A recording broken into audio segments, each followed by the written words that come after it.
নমস্কার বন্ধুরা, আজ আমি ফুলকপি আলু বড়ি দিয়ে কাতলা মাছের ঝোল তৈরি করব। এর জন্য প্রথমে একটা মশলা তৈরি করে নিচ্ছি। প্লেটে নিয়েছি 1.5 চামচ মতো গোটা ধনে, 1 চামচ গোটা জিরে, পরিমাণ মতো আদা ও একটা শুকনো লঙ্কা। মিক্সিং জারে মশলাটা বেটে নিচ্ছি। এরপর লবণ হলুদ মাখানো কাতলা মাছ নিয়েছি। একটা প্লেটে নিয়েছি বড়ি, গোটা বড়ি নিয়েছি। প্রথমেই কড়াইতে সর্ষের তেল দিয়ে বড়িগুলো লাল লাল করে ভেজে তুলে নিয়েছি। এরপর বড়ি ভাজার অবশিষ্ট তেলেই প্রথমেই মাছের মাথাটা ভেজে নিচ্ছি। যেহেতু মাছের মাথা ভাজতে একটু বেশি তেলের প্রয়োজন হয়, সেই জন্য মাথাটা প্রথমে ভেজে নিয়ে এরপর বাকি মাছগুলো ভেজে নেব। মাছ ভাজতে ভাজতে অপরদিকে মিক্সিং জারে বেটে নিয়েছি মশলা একেবারে প্লেন করে বেটে নিয়েছি। এইভাবে প্লেন করে মশলাটা বেটে নিতে হবে। মিক্সিং জার ধোয়া জলও মশলার মধ্যে একটু দিয়েছি। এইভাবে প্রথমে মাছগুলো ভেজে নিচ্ছি।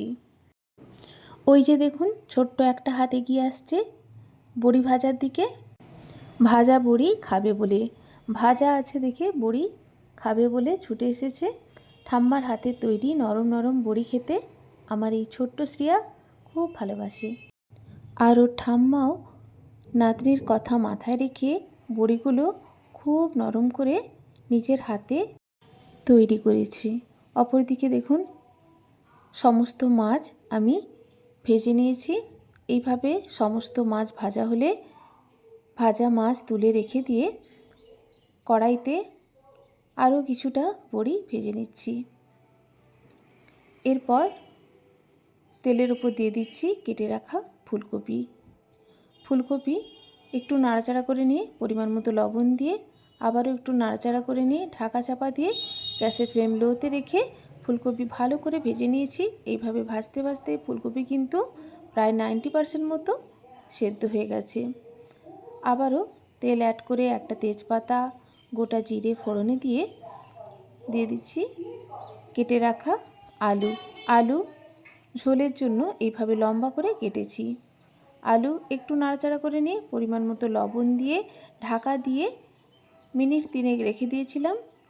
ঢাকা খুলে দিয়েছি। আলু সুন্দরভাবে ভাজা হয়ে গেছে। দিয়ে দিচ্ছি মিক্সিং জারে বেটে রাখা মশলা, বাটি ধোয়া জল, পরিমাণ মতো হলুদ। ভালো করে নাড়াচাড়া করে মিশিয়ে নিচ্ছি। এরপর ঢাকা দিয়ে মশলা কষিয়ে নিচ্ছি। এইভাবে রান্না করার ফলে আলুও কিন্তু অনেকটাই সেদ্ধ হয়ে যাবে। ঢাকা খুলে আবারও দিয়ে দিচ্ছি কেটে রাখা টমেটো, একটা মিডিয়াম সাইজের টমেটো অ্যাড করেছি। টমেটো দেওয়ার পর আবারও ঢাকা চাপা দিয়ে আলু সমেত মশলা কষিয়ে নেব। এইভাবে খুব ভালো করে মশলা কষিয়ে মাছের ঝোল তৈরি করব।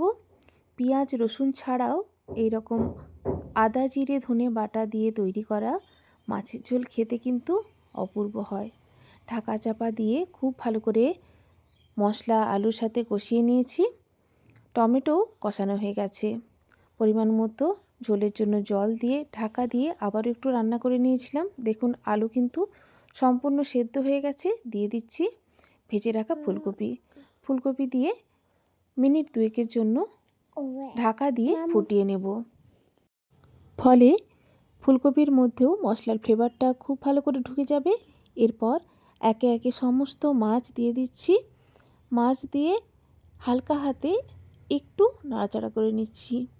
এরপর দিয়ে দেব এখানে কেটে রাখা ফ্রেশ ধনেপাতা ও ভেজে রাখা বড়ি দেওয়ার পর বেশি নাড়াচাড়া করব না, হালকা হাতে নাড়াচাড়া করে দিয়ে গ্যাসের ফ্লেম অফ করে দেব। একেবারে সার্ভ করার জন্য রেডি। দুর্দান্ত স্বাদের এই মাছের ঝোল অবশ্যই তৈরি করবেন। ধন্যবাদ।